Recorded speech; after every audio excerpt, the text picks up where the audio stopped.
Então, tá todo mundo, né, com seu pãozinho e suco. Vamos abrir nossas Bíblias, então, em 1 Coríntios.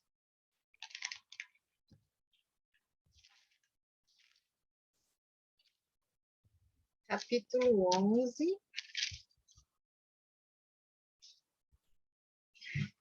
Versículos 23 até 28.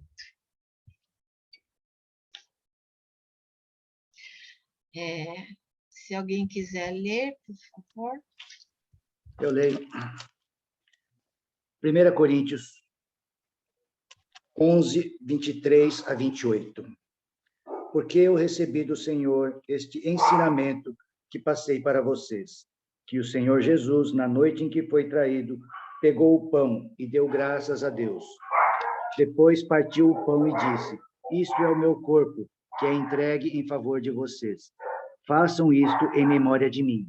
Assim também, depois de jantar, ele pegou o cálice e disse: Este cálice é a nova aliança feita por Deus com o seu povo, aliança que é garantida pelo meu sangue. Cada vez que vocês beberem deste cálice, façam isso em memória de mim. De maneira que, cada vez que vocês comem deste pão e bebem deste cálice, estão anunciando a morte do Senhor até que ele venha. Por isso, aquele que comer do pão do Senhor ou beber do seu cálice, de modo que ofenda a honra do Senhor, estará pecando contra o corpo e o sangue do Senhor. Portanto, que cada um examine a sua consciência e então coma do pão e beba do cálice. Então, olhando aqui para essa passagem, né, a gente sabe que a gente, pela nossa própria força, nós não conseguiríamos fazer nada, né? Até podemos tentar, assim, ser um pouquinho bonzinho, né? Mas não vai mudar a nossa natureza pecaminosa, né? A obra, para ser completa e verdadeira nas nossas vidas, foi pago por um preço bem alto, que foi a vida de Jesus, né? Que era o sacrifício perfeito. Então, nós ouvimos nesse louvor, né? A gente conquista essa nova vida pela fé, né? Não é pela nossa força ou pelo nosso mérito, né? A gente não conquista nada por nós mesmos, né? Então, e nós celebramos a Santa Ceia não com o intuito de ser um formalismo, uma coisa que a gente faz meramente pela obrigação, ou alguma coisa assim, mas a gente faz como uma forma de reconhecer, né, lembrar daquilo que Jesus fez nas nossas vidas, e a gente ter essa oportunidade de ter esse exame toda vez, né, nas nossas vidas, esse autoexame, de pedir que Deus possa nos mostrar as coisas que a gente ainda precisa ser transformado. Que alguns podem até pensar, né? Tem gente que fala declaradamente: eu já sou santo, né? Nós somos santos em Cristo Jesus, mas somos santificados dia a dia, né? É um processo de santificação que não vai acabar nessa vida. Vai acabar o dia que o Senhor nos recolher e a gente estiver lá no céu junto com Ele, né? Então, é um processo que a gente ainda está caminhando, e que Deus continue tendo essa misericórdia, né, sobre as nossas vidas, porque vai chegar um tempo mesmo que a própria palavra de Deus fala que as pessoas vão até pedir para morrer, porque vai ser difícil, né? E então que nós possamos ter esse tempo, né, para pedir para o Espírito Santo sondar nosso coração. E às vezes a gente tem uns pecados que a gente nem repara que é pecado, né? De tão habituado que está naquele negócio. Misericórdia, né? Mas existe, infelizmente, né? E a gente acaba querendo esconder, né? Só. Mas o melhor é a gente confessar e pedir para o Senhor nos purificar, né? E a palavra diz que se confessarmos, Ele é fiel e justo para nos perdoar e nos purificar, né? Então, a gente pode ficar tranquilo na presença dele. Então, vamos ter esse tempo, né? E vamos ter um tempo para você poder confessar diante do Senhor. Se sua vida está em paz, está tranquilo, então só agradece, né, esse tempo para poder receber essa Santa Ceia, tá bom? Então vamos ter um tempo de oração.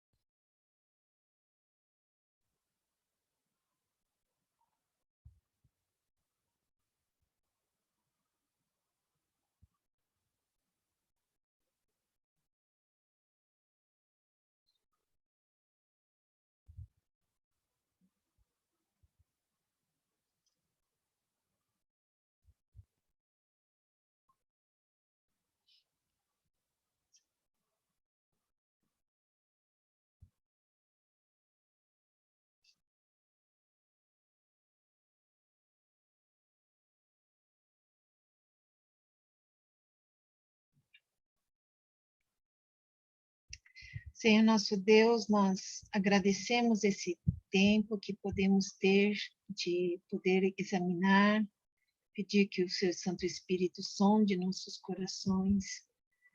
Obrigada, Senhor, apesar das nossas falhas e da nossa pequenez, o Senhor nos ama e o Senhor deu seu Filho amado, Jesus Cristo, que morreu na cruz por cada um de nós.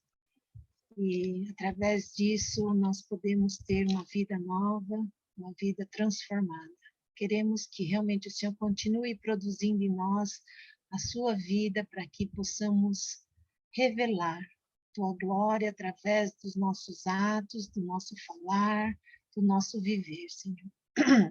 Obrigado por esses elementos, nós consagramos agora diante do Senhor, para que ao tomarmos, ó Deus, teu poder, a tua graça seja manifesta nas nossas vidas, de modo que possamos estar cada dia mais vivendo conforme o Senhor deseja, vivendo de uma forma que agrade ao Senhor. Então, nós agradecemos, pedimos a Deus, continua a completar tua obra nas nossas vidas, em nome de Jesus. Amém. Então, vamos pegar o pão. Podemos comer.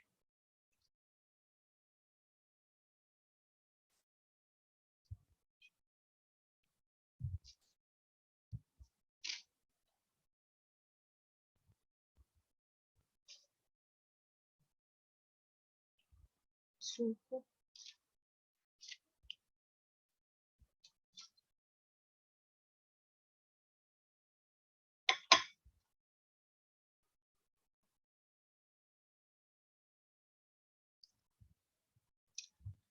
Eu vou pedir uma oração para o Fred, pode ser? De agradecimento. Bondoso e eterno Deus, te agradecemos ao Senhor por mais essa oportunidade de estarmos reunidos aqui, seja com alguns irmãos ao lado, seja apenas aqui através da tecnologia. Queremos pedir que o Senhor esteja colocando, Senhor, sempre esta memória da tua morte, do teu sacrifício, do teu amor por cada um de nós, e que sempre possamos nos lembrar, Senhor Deus, da mensagem que o Senhor nos trouxe através do Evangelho, através do teu amor, que esta ceia que nós comemoramos, esse ritual que nós fazemos, sempre nos lembre, sempre nos ajude, Senhor Deus, a também colocar, Senhor Deus, nossas vidas à tua disposição e a estar, Senhor Deus, na tua presença em todo o tempo e também espalhando o teu amor onde quer que estejamos e com quem o Senhor nos permitir. Muito obrigado, Senhor. Pedimos agora para que o Senhor esteja conosco no resto de toda a liturgia. Muito obrigado e oramos gratos no nome do teu Filho Jesus Cristo. Amém. Amém. Amém. Vou ajeitar aqui.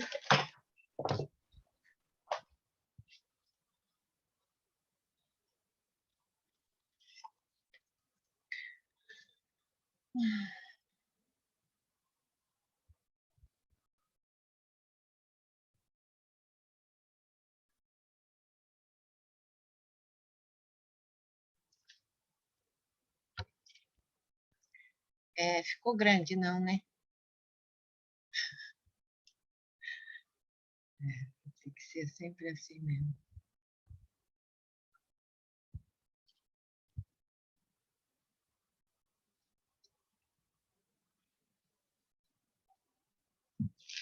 Agora sim, eu tenho que deixar aberto, né, da próxima vez.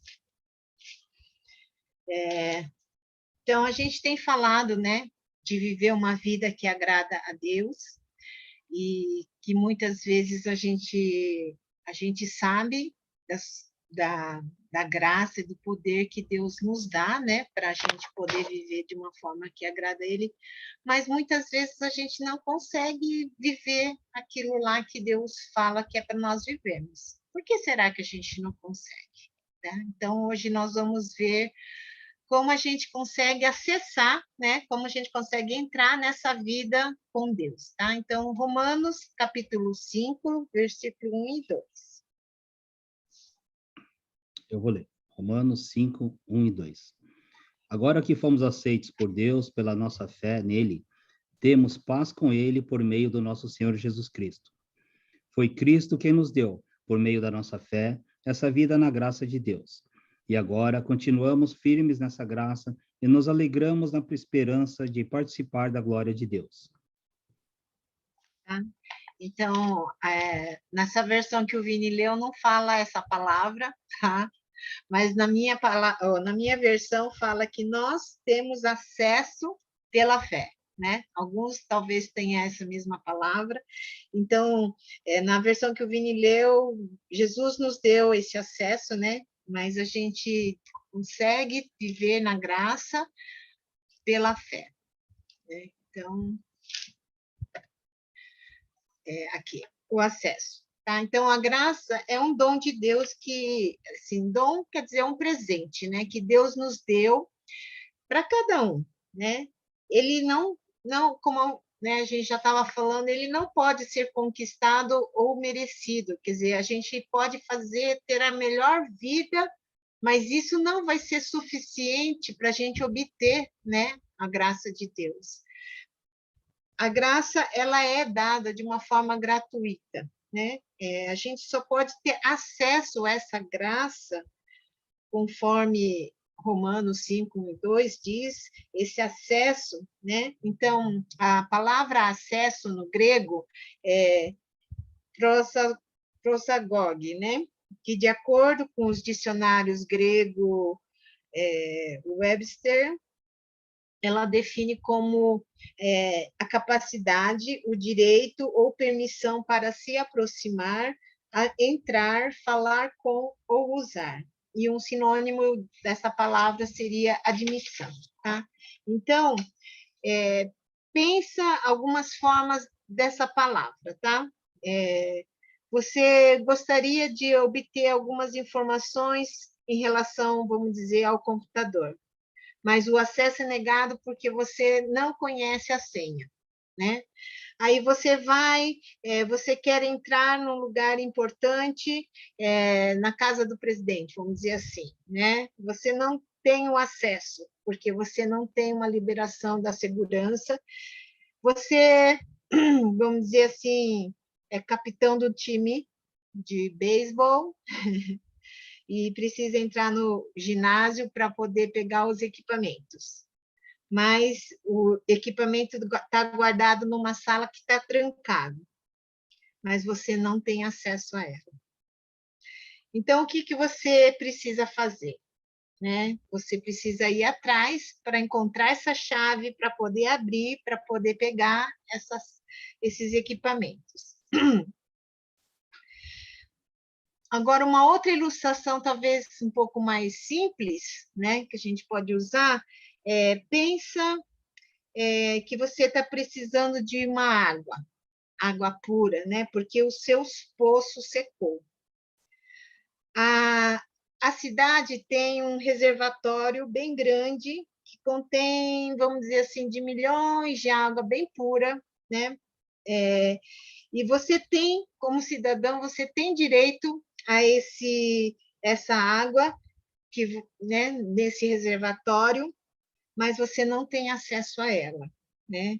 Porque ele só tem o acesso por uma tubulação e aí ele pode, através dessa tubulação, ele leva essa água de uma forma ilimitada perto da sua casa. O que você precisa fazer?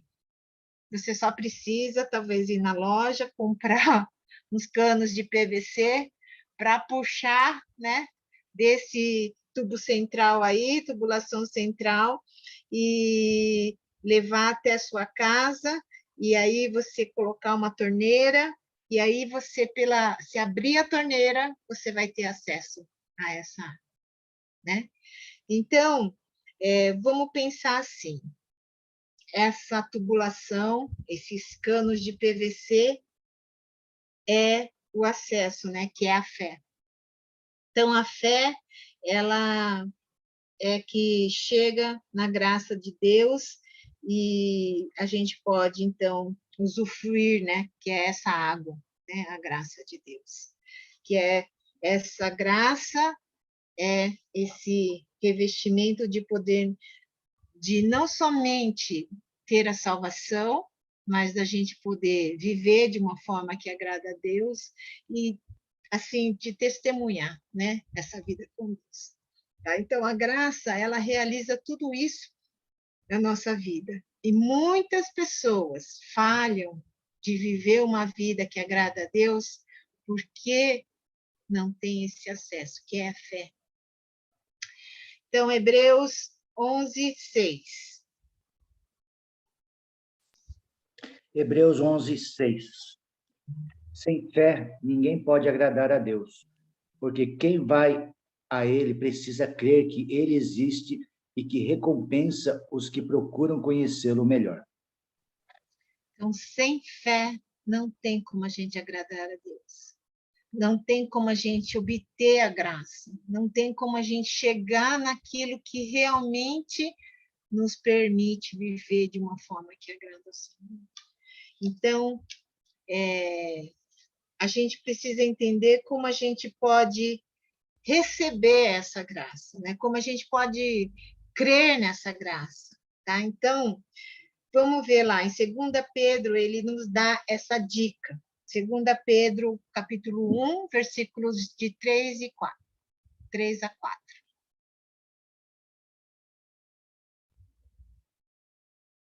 2 Pedro 1, de 3 a 4.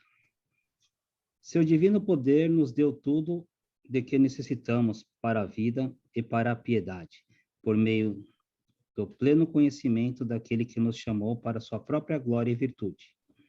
Dessa maneira, ele nos deu suas grandiosas e preciosas promessas, para que por elas vocês se tornassem participantes da natureza divina e fugissem da corrupção que há no mundo causada pela cobiça. Tá? Então, aqui, vamos ver assim, Pedro, ele fala de uma forma assim, bem clara, né? Deus nos deu tudo o que a gente precisa, né?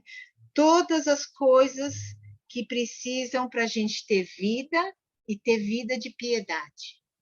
Sabe o que é, né? Vida de piedade é aquela vida com Deus, uma vida que revela o caráter de Deus, que tem as atitudes corretas, então é essa vida de piedade, tá? Então, e aí ele fala assim, e isso foi nos doado, né? Foi dado de graça, né? Vamos dizer, nas suas preciosas e grandes promessas, que seriam a palavra de Deus, né? Então, duas verdades que a gente pode encontrar aqui. Tudo que a gente precisa para ter essa vida, vida extraordinária, vida eterna, vida abundante, pode usar a palavra que você quiser, vida com Deus, tudo que você precisa, a gente encontra na palavra de Deus. Deus nos revelou na sua palavra. E tudo que a gente precisa para ter a vida piedosa também está na graça, vamos dizer assim, está na graça, e a graça está na palavra de Deus. Então, na verdade, tudo está na palavra de Deus. Não só a salvação, que é a vida eterna, a vida extraordinária, a vida abundante, mas também essa vida de piedade, a vida que agrada ao Senhor, uma vida reta, uma vida abundante, né? E a gente só pode experimentar isso se a gente chegar, né, à graça de Deus. E a gente vai encontrar a graça na sua palavra. Então, vamos ver o que Atos fala, tá? 14:3. Atos 14:3. Atos 14:3. Os apóstolos ficaram muito tempo em Icônio, falando com coragem a respeito do Senhor Jesus. E o Senhor mostrava que a mensagem deles sobre a sua graça era verdadeira, pois ele dava a eles o poder de fazer milagres e maravilhas. Então, a graça de Deus dava o poder de fazer milagres e maravilhas, né? Então, está na sua palavra. E aí, também, Paulo fala para algumas pessoas que ele amava, em Atos 20:32. Atos 20:32. Agora, eu os entrego a Deus e a palavra da sua graça, que pode identificá-los e dar-lhes herança entre todos os que são santificados. Então, a palavra da sua graça, que tem esse poder, né, de edificar e dar herança, né? Quer dizer, ajudar na santificação de todos aqueles que estão buscando ao Senhor. Palavra da sua graça, palavra do Senhor, né? Que é a própria Bíblia, é a palavra do seu poder, né? E a gente vê o que a própria palavra produz em nós, né? Então, Hebreus 1:3. Hebreus 1:3. O Filho é o resplendor da glória de Deus e a expressão exata do seu ser, sustentando todas as coisas por sua palavra poderosa. Depois de ter realizado a purificação dos pecados, ele se assentou à direita da majestade nas alturas. Uhum. Mas não original, aqui está escrito que o Fred leu a palavra poderosa, né? No original, ele fala que é a palavra do seu poder. Não é palavra poderosa. Quer dizer, na verdade, é a palavra de Deus, né? A palavra de Deus é poderosa, mas é o poder da sua palavra, tá? Então, ou quer dizer, a palavra do seu poder. Então, assim, quer dizer que não só a palavra de Deus é poderosa, mas a palavra foi escrita pelo seu poder, né? A palavra revela o seu poder, né?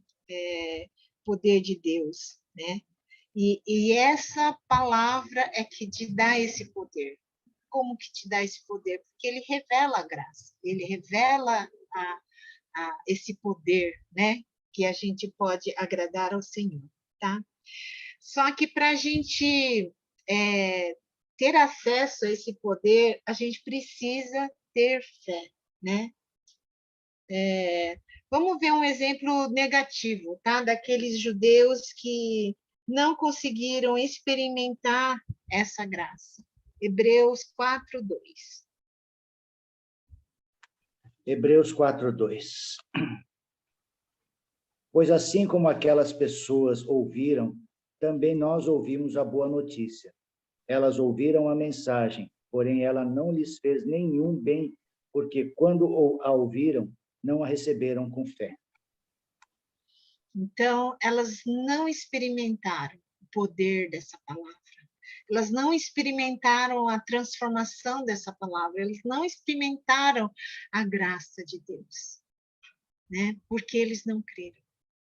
Então, sem fé, não tem como a gente obter as bênçãos que o Senhor tem prometido para nós, né, na sua palavra. Vamos um pouquinho mais para frente, tá? Quando a gente vê esse versículo de João 3,16, que Deus amou ao mundo de tal maneira que deu seu Filho unigênito para que todo aquele que nele crê não pereça, mas tenha a vida eterna. Então, Deus deu Jesus para todo mundo, para cada pessoa desse mundo inteiro. Mas somente aqueles que creem é que podem obter essa vida. Então, na verdade, está disponível para todos, né? Mas Pedro fala uma coisa, vamos ver lá, 2 Pedro 3:9. 2 Pedro 3:9. O Senhor não demora em cumprir a sua promessa, como julgam alguns. Ao contrário, ele é paciente com vocês, não querendo que ninguém pereça, mas que todos cheguem ao arrependimento. Deus deu, né, Jesus para todos e o desejo dele é que todos possam se arrepender dos seus pecados e ter uma nova vida com Cristo. É um desejo de Deus que a gente não seja mortos, né? Porque o salário do pecado é a morte. Né? Então, o desejo de Deus é que nós tenhamos essa vida maravilhosa e essa vida eterna. Mas nem todos vão ser salvos, né? Senão, Jesus não tinha dito lá em Mateus 7, 13 e 14, né? O que ele fala lá?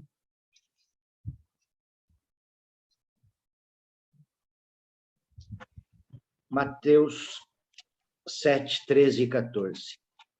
Entre pela porta estreita, porque a porta larga e o caminho fácil levam para o inferno, e há muitas pessoas que andam por esse caminho. A porta estreita e o caminho difícil levam para a vida, e poucas pessoas encontram esse caminho. Infelizmente, né, vamos dizer assim, o mais triste, Jesus falou uma verdade. Tem um caminho que é mais fácil. E a grande maioria vai por esse caminho.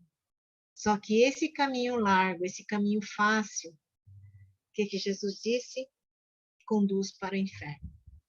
Mas o caminho estreito, o caminho difícil, que poucos querem pagar esse preço, é que vai conduzir para a vida eterna. Então, Jesus já tinha dito que a grande maioria iria para o inferno.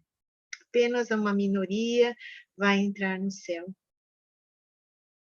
Porque escolheram um caminho mais fácil. Porque não quiseram crer, tá? Porque Efésios diz, né, 2:8,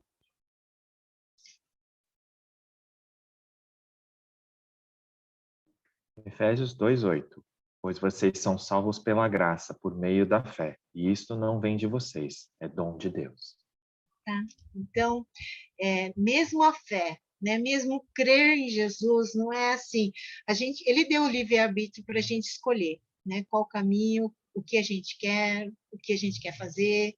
Ele te deu essa liberdade para você escolher. Mas mesmo essa fé, né, é um presente de Deus, né? E para a gente experimentar essa graça, né? Essa vida nova, tá? E a gente precisa ter fé. A gente só precisa crer na sua palavra. Romanos 3:28. Romanos 3:28. Pois sustentamos que o homem é justificado pela fé, independente da obediência à lei. Então, Paulo fala bem claro, né? Ele era um fariseu, ele vivia debaixo da lei, ele cumpria os mandamentos de Deus, mas ele sabe que ele só foi aceito porque ele creu em Jesus. nenhuma lei, nenhuma vida certinha, vamos dizer assim, pelo nosso esforço, a gente não vai conseguir obter essa graça de Deus, mas somente aqueles que têm fé, né? Então, sem essa, vamos dizer assim, esse cano de PVC de fé, né, você não vai obter a graça, que é essa água pura, abundante, né? Então,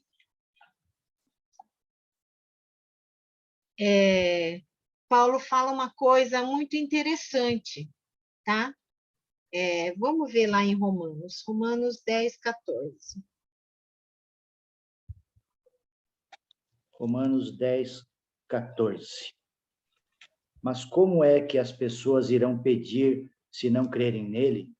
E como poderão crer se não ouvirem a mensagem? E como poderão ouvir se a mensagem não for anunciada? Pode ler o 16 também. 16. Mas nem todos aceitam a boa notícia do Evangelho. Foi Isaías quem disse: Senhor, quem creu na nossa mensagem? Uhum. Nem todos creram na sua mensagem, mas aqueles que ouviram a sua palavra podem ter fé para serem salvos. Então, Paulo falou assim, mas como eles vão crer se eles não estão ouvindo, se eles não sabem, né? Nós podemos ouvir de duas maneiras, tá? Ouvir com nossos ouvidos naturais e ouvir com o nosso coração, com o profundo do nosso ser, né? Mateus 11, só vamos ler o primeiro, porque os outros são tudo a mesma palavra, tá? Mateus 11, 15.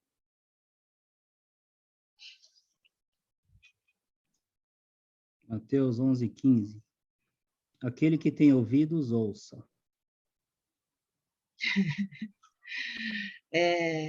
Parece redundante, né? Essa palavra, aquele que tem ouvidos, ouça. Mas tem gente que tem ouvidos, mas não ouve. Você já conversou com gente que não ouve? Já conversei com muita gente que não ouve. Que às vezes está no mundo da lua, está em outros espaços sideral, né? E você fala, fala um monte de coisa, mas a pessoa não está nem aí que você falou. Então, parece redundante essa palavra, mas é muito verdadeira. Tem gente que tem ouvido, mas não ouve, né? Então, Paulo fala assim, que se você ouvir, você pode ter, né, essa oportunidade de crer, e se você crer, você vai ter a vida, você vai obter a graça, você vai obter as bênçãos de Deus. Então, essa é a chave que nos liga, né, que nos permite experimentar mais de Deus. Somente a palavra de Deus pode produzir essa vida em nós, né? Vamos ver lá em Hebreus 4, 12.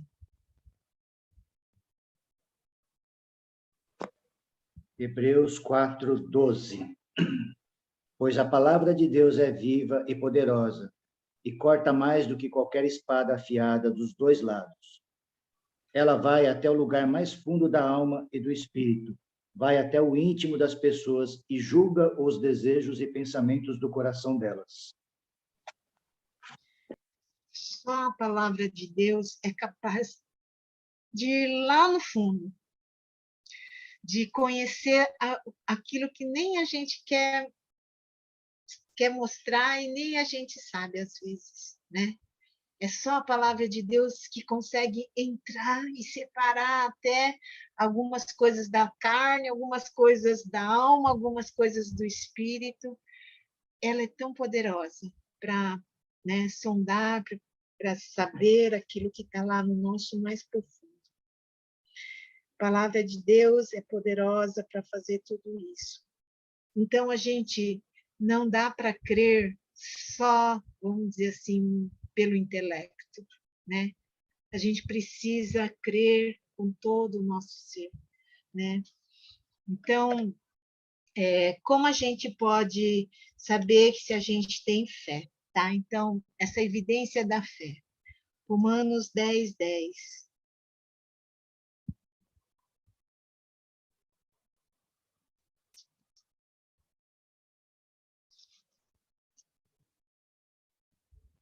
Romanos 10, 10.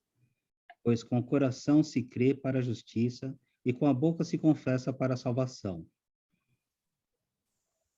Tá? Então, assim, a verdadeira fé, ela começa ali no mais íntimo do nosso ser, lá no âmago, no central, no seu coração.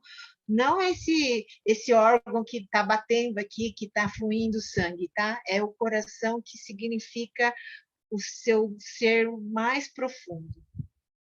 Se esse seu ser mais profundo crer, né, confiar em Deus e buscá-lo, então você vai ter, né, coloquei assim, você vai produzir palavras de concordância e atos de obediência, né?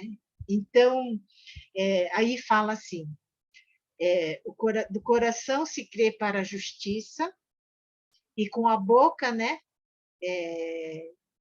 fala da salvação, né?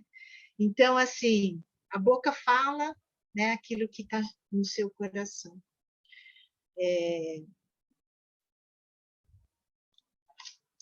A primeira evidência da fé é a sua linguagem, né? Então, Romanos 10, 6.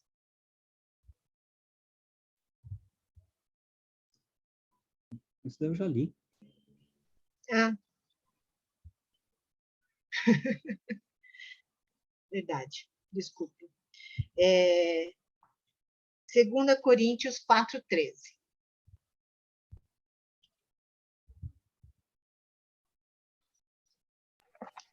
Segunda Coríntios 4, 13. As Escrituras Sagradas dizem: Eu criei e por isso falei, pois assim nós temos a mesma fé em Deus. Também falamos porque cremos. Uhum. Então, porque você creu, você fala, né? Então, a primeira evidência da fé é aquilo que a gente fala. Então, ela produz essas palavras de concordância, né? Marcos 11, 22, 23. Marcos 11, 22, 23. Respondeu Jesus: Tenham fé em Deus. Eu asseguro que, se alguém disser a esse monte, levante-se e atire-se no mar, e não duvidar em seu coração, mas crer que acontecerá o que diz, assim lhe será feito. Reparou aqui o que Jesus quis dizer? Você fala aquilo que você crê, né?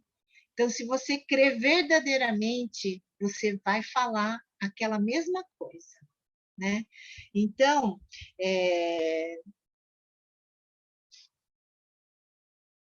essa fé produz essa fala, uma forma de falar, né? Aqui, então, Jesus está mostrando que você vai falar aquilo que está no seu coração, aquilo que você crê, né? Mateus 12, 34.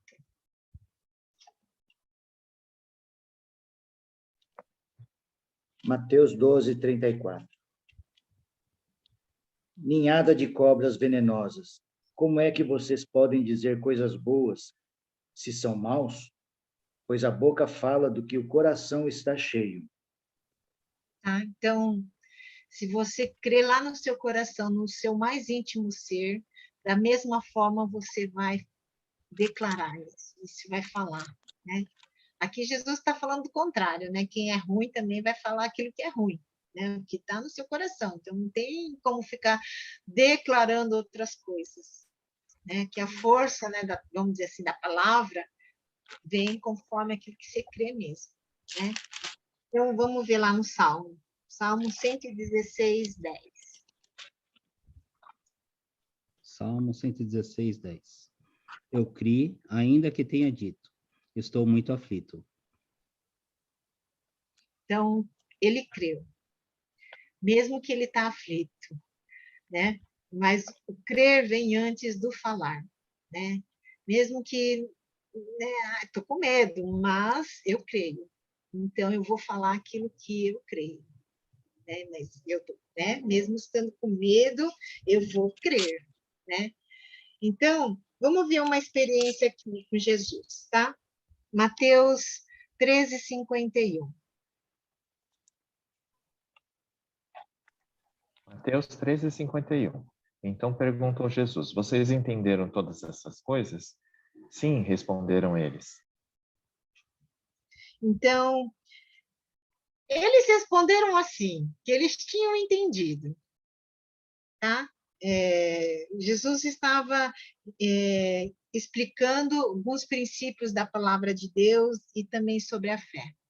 E Jesus falou: Vocês estão entendendo o que eu estou dizendo? E eles falaram, os discípulos: Sim, nós estamos entendendo.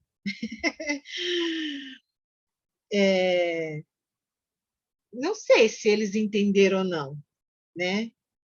Ele instruiu o dia inteiro, né?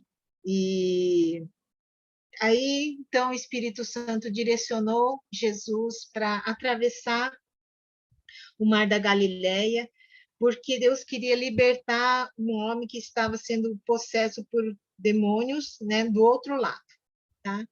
Então, Jesus falou lá, Marcos 4:35.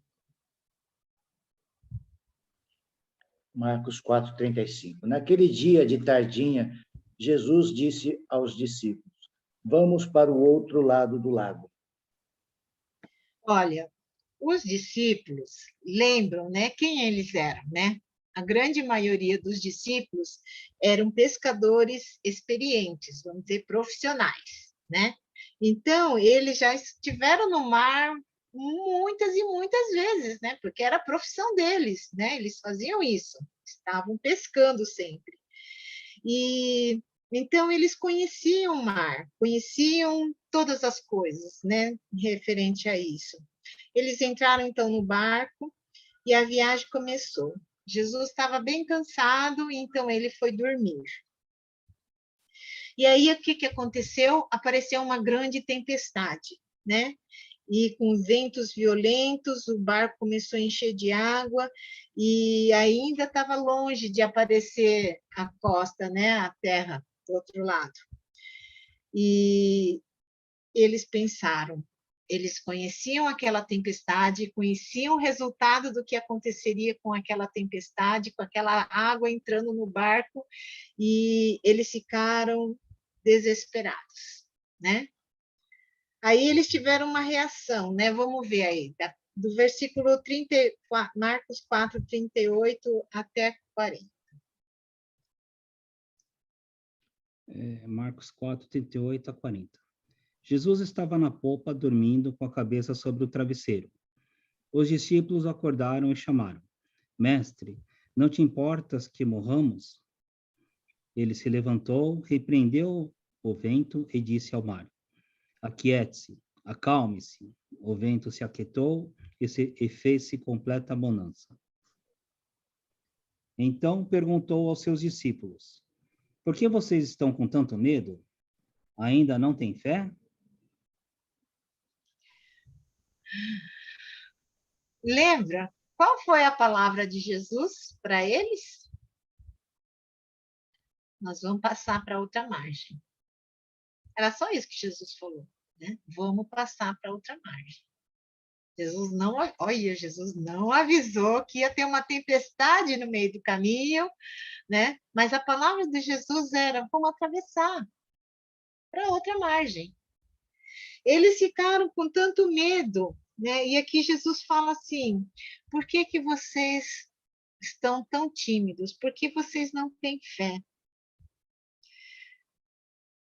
Por causa da pressão, por causa do medo, por causa das circunstâncias, eles duvidaram daquela palavra que Jesus tinha dado. O coração deles não estava cheio de fé. A fé é necessária para que a gente possa ter acesso à graça para suportar, vamos dizer assim, as provações, né?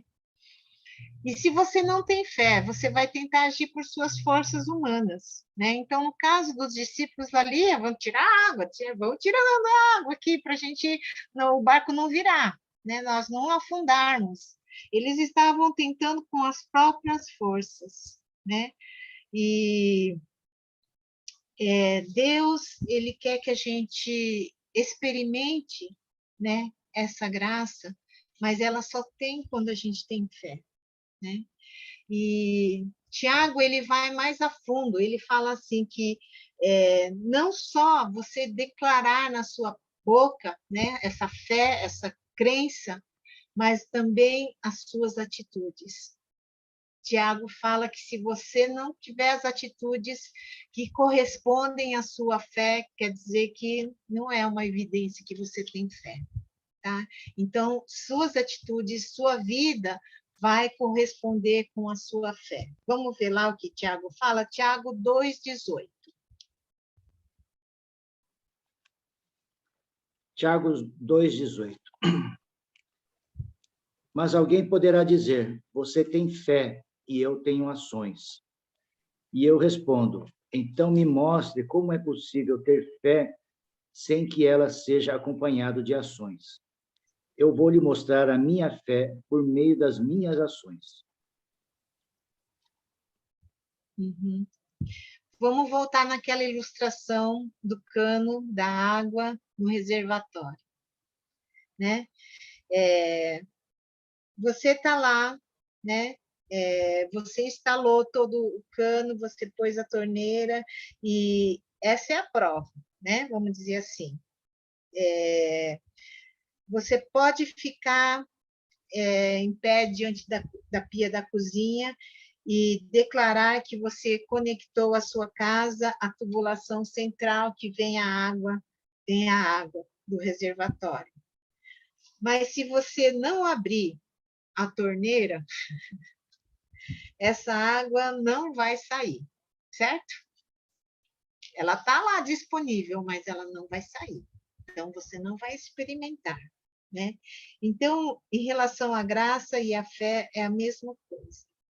A gente pode até declarar, nós somos salvos, né, pela graça, nós fomos salvos. Mas você pode até falar do amor de Deus, você pode falar qualquer outra coisa com um linguajar cristão. Mas se você não tiver a vida, as atitudes que correspondem a essa fé, esse estilo de vida que agrada a Deus, então sua fé é só uma tagarelice, só papo furado, né? Mateus 7,20, o que fala?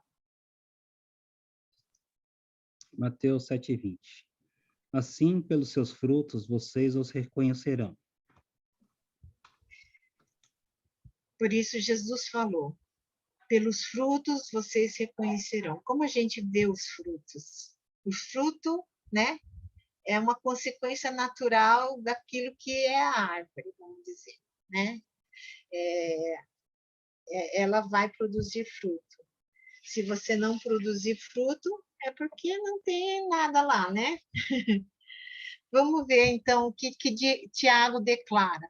Então, Tiago 2,14.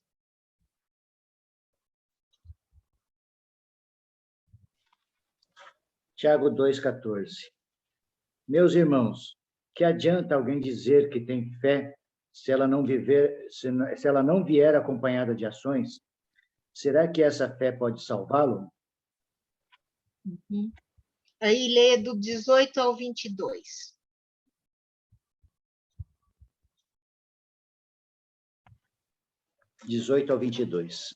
Mas alguém poderia dizer, você tem fé e eu tenho ações. E eu respondo, então me mostre como é possível ter fé sem que ela seja acompanhada de ações. Eu vou lhe mostrar a minha fé por meio das minhas ações. Você crê que há somente um Deus? Ótimo. Os demônios também creem e tremem de medo. Seu tolo, vou provar-lhe que a fé sem ações não vale nada. Como é que nosso antepassado Abraão foi aceito por Deus? Foi pelo que fez quando ofereceu o seu filho Isaque sobre o altar. Veja como a sua fé e suas ações agiram juntas. Por meio de suas ações e sua fé se tornou completa. Versículo 26, ou 24. Até o 24, desculpa. 24 e 26. Tá. Assim aconteceu o que as Escrituras Sagradas dizem. Abraão creu em Deus, e por isso Deus o aceitou. E Abraão foi chamado de amigo de Deus. Assim, vocês veem que a pessoa é aceita por Deus por meio das suas ações, e não somente pela fé. 26. Portanto, assim como o corpo sem o espírito está morto, assim também a fé sem ações está morta. Então, Tiago, ele fala já mais, né, vamos dizer assim, mais claro, que se você tem fé, mas não mostra na sua vida, então, infelizmente, né, não é fé, não está morta, a fé está morta, não tem fé não, né? Porque você vai agir conforme a sua fé. Então, outra evidência da fé são as suas atitudes, né? Ele dá aqui o exemplo de Abraão, né? Abraão, vamos dizer assim, é um exemplo de um homem, né, de fé, né? Ele é o pai da fé, né? Então, vamos ver lá, Romanos 4, 16 a 21. Romanos 4, 16 a 21. Portanto, a promessa vem pela fé, para que seja de acordo com a graça e seja assim garantida a toda a descendência de Abraão. Não apenas aos que estão sob o regime da lei, mas também aos que têm a fé que Abraão teve. Ele é o pai de todos nós. Como está escrito, eu o constituí pai de muitas nações. Peraí. Então, o Abraão, ele recebeu uma promessa que ele ia ter um filho, né? Levou muito tempo, lembra, né? Ele era já bem velhinho quando, né, realmente essa promessa se cumpriu. Mas ele creu, e ele creu firmemente nisso, né? Antes o seu nome era Abrão, né? E porque ele creu em Deus, que ele seria pai de muitas nações, por causa dessa crença, dessa fé que ele tinha, o nome dele foi mudado para Abraão, que significa pai de multidões. Ele creu nessa palavra, mesmo que não tinha nada que pudesse dizer que isso ia acontecer. Gente, ele tinha um filho que foi gerado com uma escrava, mas não tinha o filho que Deus prometeu que ia ser gerado com a sua esposa, né? Vamos dizer, um filho legítimo, né? Mas Abraão creu, né? E por isso o nome dele mudou, né? Então, ele tinha a atitude dessa fé, né? Então, quando você age conforme a sua fé, essa fé é verdadeira mesmo, porque está no seu coração, está em todo o seu ser, né? Então, reflete na sua vida. Por isso que Tiago fala que sem ações a sua fé é morta, né? Vamos ver mais um pouquinho dessa vida de Abraão, tá? Então, Gênesis 22, de 3 a 5. Gênesis 22, de 3 a 5.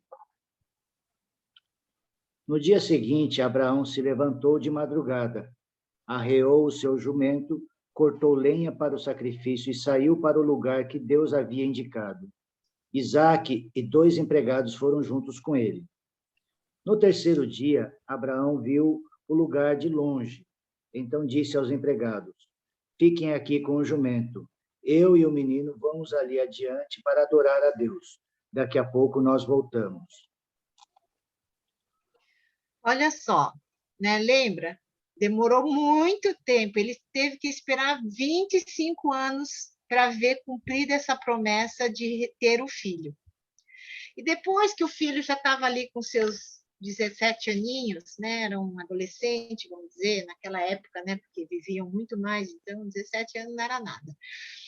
Mas ele viveu 17 anos só, né?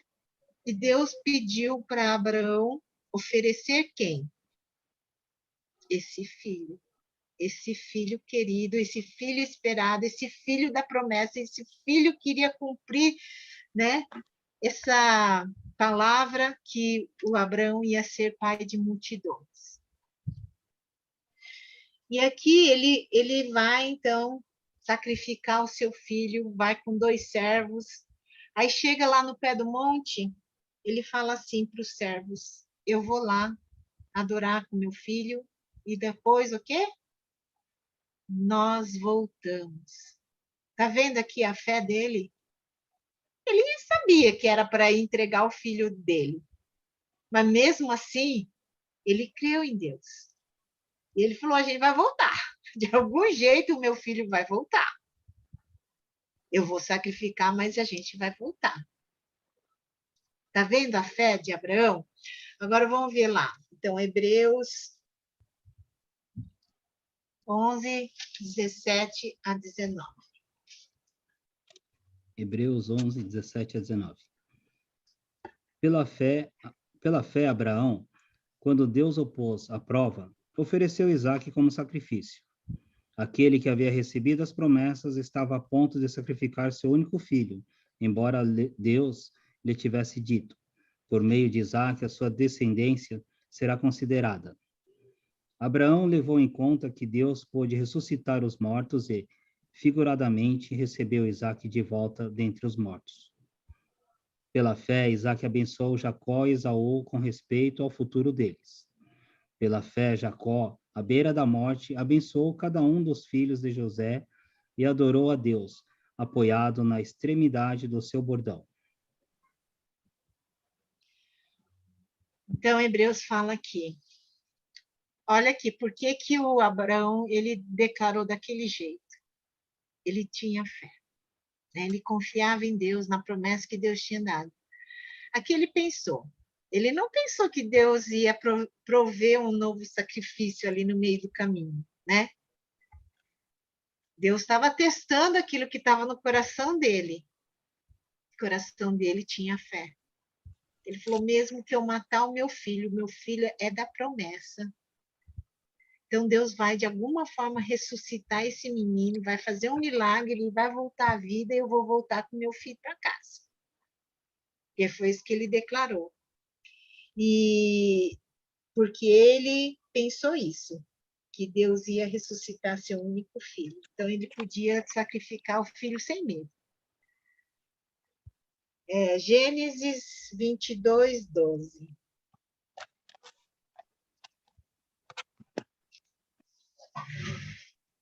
Gênesis 22, 12. O anjo disse: não machuque o menino e não lhe faça nenhum mal. Agora sei que você teme a Deus, pois não me negou o seu filho, o seu único filho. Então, ele viu. Abraão não estava fingindo, né? Abraão ia mesmo matar seu filho, porque ele acreditava assim: eu posso confiar em Deus. Então, mesmo que eu matar meu filho, de algum jeito, Deus vai ressuscitar, vai fazer alguma coisa, né? Porque ele é a promessa. E aquilo foi o reconhecimento da fé dele, né? Então, por isso, Deus providenciou um outro sacrifício naquela hora.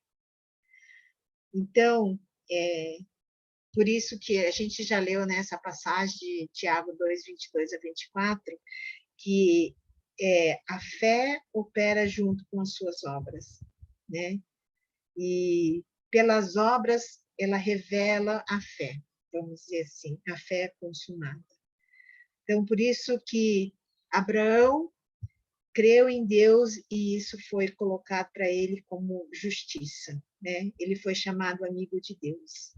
Uma pessoa não é justificada por suas próprias ações, suas próprias obras. A pessoa é justificada pela sua fé, né? Como diz Hebreus, nós somos justificados pela fé, né? Romanos 4, 23 a 24. Romanos 4, 23 a 24.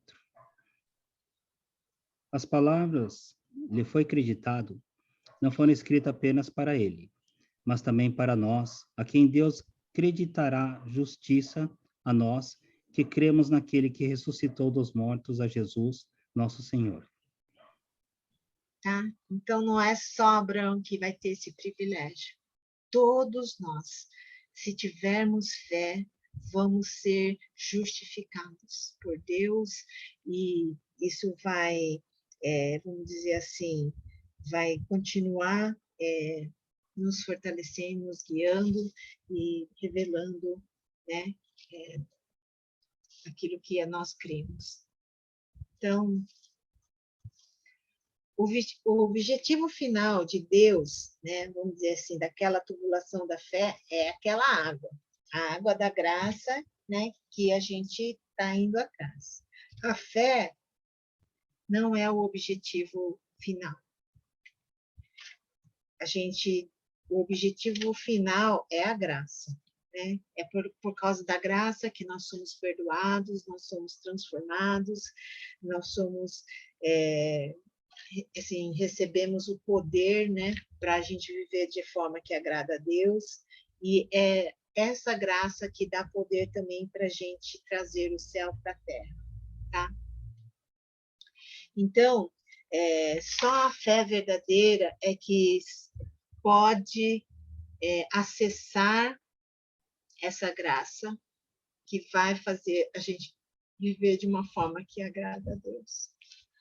Se a gente olhar para Oséias e Isaías, né, ele declara que a gente peca porque a gente não tem conhecimento.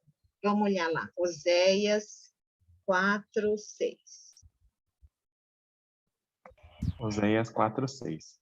Meu povo foi destruído por falta de conhecimento. Uma vez que vocês rejeitaram conhecimento, eu também os rejeito como meus sacerdotes. Uma vez que vocês ignoraram a lei do seu Deus, eu também ignorarei seus filhos. Isaías 5:13. Isaías 5:13.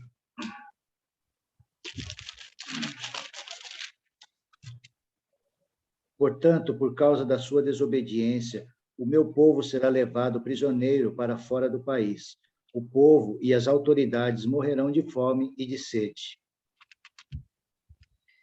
Pela falta de conhecimento, pela falta de entendimento. Então,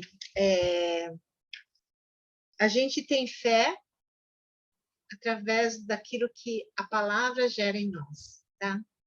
Então, se você não conhece a palavra, então aqui é o conhecimento, se você não conhece os propósitos de Deus para a sua vida, então você não vai viver aquilo que Deus, né? Então, por causa disso, nós pecamos, por causa disso, nós somos cativos, nós somos prisioneiros, né, do pecado. Então, para a gente conseguir ter essa vida que agrada a Deus, a gente precisa ter fé. E essa fé a gente tem quando a gente tem a palavra no nosso coração. Então, para a gente viver tudo aquilo que Deus prometeu para nós vivermos, precisamos ter fé, né? Para ter fé, precisamos conhecer a palavra, né? Então, sem conhecer a palavra, a gente não consegue ter essa fé. E sem essa fé, a gente não tem acesso à graça, que nos dá poder para viver de uma forma que agrada a Deus. Então, Abraão, ele não viveu conforme as circunstâncias da vida dele. A verdade, as circunstâncias eram totalmente nada, né? Ele foi para uma terra que ele não conhecia, mas confiou que na palavra do Senhor, né? Deus prometeu e ele foi. Só com isso. Ele teve fé e teve coisas adversas no meio do caminho. Quando começou a ter aqueles problemas que teve que separar do seu sobrinho Ló, né? Então ele falou para o sobrinho: escolhe aí para onde você quer ir. porque eles já tinham prosperado, estavam com, né, com muita gente, muitos rebanhos, então já não dava mais para eles viverem juntos, porque era muita coisa, já estava meio que quase competindo um com o outro de tanta coisa que eles tinham. Então o Abraão falou para Ló: escolhe aí. E o Ló, né, como um bom humano, né, olhou ali as Campinas Verdes, olhou onde é melhor, né, as terras boas. Vou querer aqui. Só que ele escolheu ali, onde tinha perdição também. Sodoma e Gomorra estava lá, né? Aquela terra de pecados. Ló escolheu ali. E Abraão falou: tá bom, então você escolheu esse lado, eu vou escolher totalmente do contrário. E talvez o contrário podia ser deserto, podia ser um monte de coisa ruim, mas o Abraão estava confiando em Deus. Ele viveu com a vida de fé, né? Ele escolheu confiar em Deus. E por isso Deus cumpriu tudo aquilo que prometeu na vida dele. Né? E ele foi o pai das nações, o pai das multidões. E mesmo que aos olhos humanos parecia que ia ser impossível, né? Porque eles já estavam bem velhinhos. Como é que ia ter um filho velhinho, né? Mas ele confiou na palavra de Deus. Ele teve fé e experimentou então esse impossível acontecer. Mesmo a Sara até meio que duvidou, né? Deu uma risadinha lá, que depois ela disse que não deu. Não debochei de Deus, não. Debochou sim, mas no final Deus teve misericórdia por causa da fé de Abraão. Porque ele creu, né? E nós? Será que a gente consegue seguir esse exemplo de Abraão? Será que a gente pode dizer que a gente experimenta o poder da palavra de Deus nas nossas vidas? Será que a gente fica que nem os discípulos, agitados por causa da tempestade que está balançando o nosso barco? Né? A água está entrando no nosso barco, a gente vai afundar. Ou a gente tem fé na palavra dele que a gente vai chegar lá na outra margem? Jesus só falou isso, que nós vamos chegar lá na outra margem. Nem falou se ia chegar despedaçado, se ia chegar inteiro, mas a gente ia chegar. Eles tinham que confiar na palavra do Senhor, né? Como nós podemos, como ele falou lá, por que a fé de vocês é tímida, né? Lembra que os discípulos pediram para Deus, para Jesus? Aumenta nossa fé, né? Nossa fé é michuruquinha mesmo. Será que a gente também está precisando que a nossa fé seja aumentada? Então, a gente precisa conhecer, a gente precisa estar lá na palavra de Deus. É lá que enche o nosso coração de fé, né? Sem conhecer a palavra de Deus, a gente peca. Sem conhecer a palavra de Deus, nós ficamos cativos. Sem conhecer a palavra de Deus, a gente não experimenta nada. A gente não consegue nem chegar na graça. Então, para começar a nossa vida de fé, a gente precisa estar firmados na palavra de Deus. Vamos orar? Senhor nosso Deus, nós te agradecemos porque o Senhor conhece o nosso interior. O Senhor sabe aquilo que está no mais profundo do nosso ser. E não só isso, o Senhor sabe tudo o que acontece conosco, todas as turbulências que acontecem nas nossas vidas, cada tempestade, cada gota que cai na nossa vida, que às vezes nos desestabiliza, cada água que entra no nosso barquinho, cada mexida da onda, ó Deus, que faz ficarmos com medo. Senhor, que não tenhamos uma fé tímida, mas que possamos ter uma fé como o de Abraão. Crer no impossível. Crer no Senhor com todo o nosso ser, mesmo que as circunstâncias sejam adversas. Senhor amado, que nós possamos experimentar essa fé que nos liga à tua graça, essa fé que faz nos experimentar coisas impossíveis, essa fé que faz experimentarmos o teu poder, a tua graça, a tua vida, Senhor. Uma vida boa, uma vida abundante, uma vida eterna, uma vida extraordinária. Quero pedir a Deus que o Senhor fale com cada um nesta semana, ainda que tenha alguns balanços na nossa vida, a gente possa se manter firmes, ó Deus, que nós tenhamos sede cada dia mais da tua palavra, da tua verdade, das tuas promessas, e possamos conhecer-te cada dia mais. É o que eu te peço, Senhor, em nome de Jesus. Amém. Vou dar a bênção, tá? Que a graça do nosso Senhor Jesus Cristo, o amor de Deus Pai, a comunhão e a consolação e a força do Espírito Santo esteja com todos vós e com todo o povo de Deus, hoje e para sempre. Amém.